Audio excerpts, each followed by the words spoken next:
नमस्कार दोस्तों। अगर आप भी 2022 में किसी लार्ज कैप म्यूचुअल फंड में अपनी एसआईपी को स्टार्ट करना चाहते हो तो आज के इस वीडियो में हम Kotak blue chip mutual fund के बारे में डिटेल में रिव्यू करने वाले हैं। ये जो म्यूचुअल फंड है वो लार्ज कैप कैटेगरी के टॉप 3 म्यूचुअल फंड में से एक म्यूचुअल फंड माना जाता है। तो सबसे पहले हम इस म्यूचुअल फंड के फंड ऑब्जेक्टिव के बारे में जान लेते हैं। तो ये एक लार्ज कैप कैटेगरी का म्यूचुअल फंड है। अब जिसे नहीं पता कि लार्ज कैप कैटेगरी किसे कहते हैं तो अकॉर्डिंग टू सेबी जो इन्वेस्टरों के पैसे होते हैं वो शेयर मार्केट की टॉप 100 कंपनियों में ही म्यूचुअल फंड हाउस निवेश कर सकते हैं। अब शेयर मार्केट की टॉप कंपनियों में निवेश करने के कारण ये जो म्यूचुअल फंड है वो compare to small cap, mid cap और फ्लेक्सी कैप म्यूचुअल फंड की तुलना में काफ़ी कम रिस्की माना जाता है।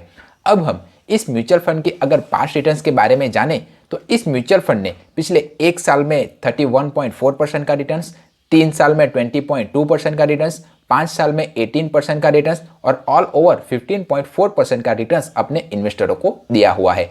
आप जो यहाँ पर कैटेगरी एवरेज देख रहे हो वो ये बताता है कि इसी तरह के दूसरे लार्ज कैप म्यूचुअल फंड की तुलना में इस म्यूचुअल फंड ने कैसा परफॉर्मेंस किया हुआ है। तो इस म्यूचुअल फंड ने एक साल में अपने कैटेगरी एवरेज से थोड़ा कम रिटर्न्स लाके दिया हुआ है, पर 3 साल और 5 साल में अपने कैटेगरी एवरेज से अच्छा परफॉर्मेंस किया हुआ है, यानी कि इसने अपने कैटेगरी एवरेज को बीट किया हुआ है।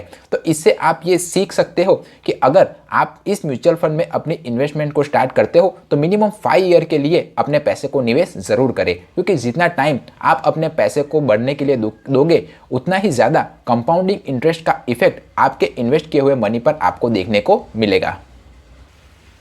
इस म्यूचुअल फंड का एक्सपांस रेशियो 0.84% है। अब जिसे नहीं पता कि एक्सपांस रेशियो किसे कहते हैं तो जो एसेट मैनेजमेंट कंपनियां होती है वो हमारे ही पैसे को मैनेज करने के लिए हम ही से कुछ फीस चार्ज करती है और उसी फीस को वो हमें एक्सपांस रेशियो के तौर पर बताती है। तो जितना ज़्यादा एक्सपांस रेशियो होगा उतना ही कम इन्वेस्टरों को प्रॉफिट होगा। तो जब भी आप किसी भी म्यूचुअल फंड को चुने तब एक्सपांस रेशियो के क्राइटेरिया को ज़रूर ध्यान रखें। इस म्यूचुअल फंड का एग्जिट लोड 1% है। अगर आपने अपने निवेश किए पैसे को एक साल के पहले ही अगर निकाल लिया तो आपको 1% का एग्जिट लोड चार्ज देना पड़ेगा।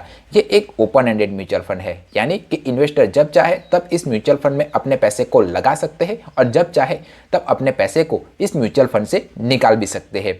ये जो म्यूचुअल फंड है वो निफ्टी 100 को फॉलो करता है, यानी कि ये निफ्टी 100 की टॉप 100 कंपनियों में ही इन्वेस्टरों के पैसे को निवेश करेगा।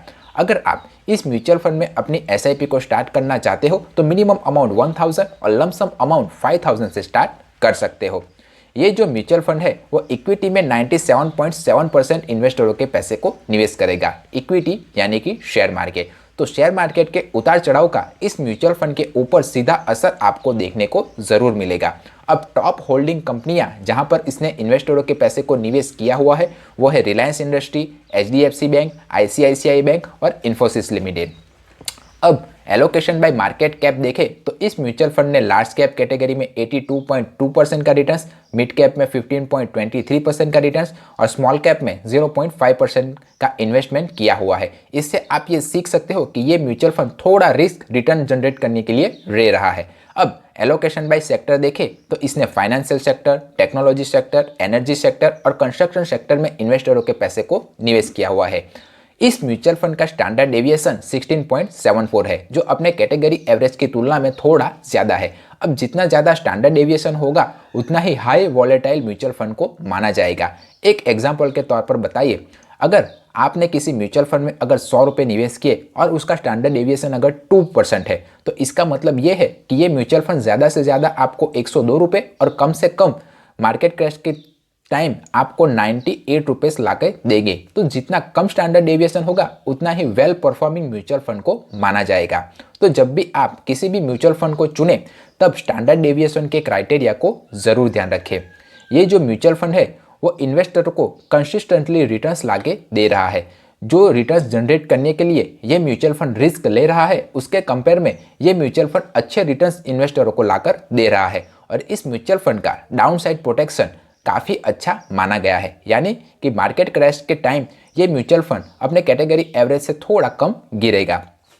अगर आप किसी भी म्यूचुअल फंड में अपनी इन्वेस्टमेंट को स्टार्ट करना चाहते हो तो इन बातों और पॉइंट का ध्यान ज़रूर रखें। नंबर 1, कभी भी पास्ट रिटर्न्स को देखकर अपनी इन्वेस्टमेंट स्टार्ट ना करें, क्योंकि ये जो पास्ट रिटर्न्स होते हैं वो म्यूचुअल फंड के परफॉर्मेंस के आधार पर हर साल चेंज होते रहते हैं। नंबर 2, हमेशा अपने फंड मैनेजर या फंड एडवाइजर की सलाह जरूर लें। अगर आपके पास आपका फंड मैनेजर या फंड एडवाइजर नहीं है तो खुद की रिसर्च खुद करें। नंबर 3, हमेशा अपने कैटेगरी एवरेज को हर 6 महीने में चेक करते रहिए, क्योंकि अगर आपका म्यूचुअल फंड अपने कैटेगरी एवरेज को बीट कर रहा है, यानी कि अपने कैटेगरी एवरेज से अच्छा परफॉर्म कर रहा है, तब तो आप उस म्यूचुअल फंड में कंटिन्यू रह सकते हो, वरना जितना जल्दी हो सके उतना जल्दी उस म्यूचुअल फंड से बाहर निकल जाइए। हमेशा डायरेक्ट प्लान के थ्रू अपनी इन्वेस्टमेंट स्टार्ट करें। अब जिसने मेरा डायरेक्ट वर्सेस रेगुलर प्लान का वीडियो नहीं देखा हुआ है, मैं इस वीडियो को ख़त्म होने के बाद एंड कार्ड में उसे लगा दूंगा।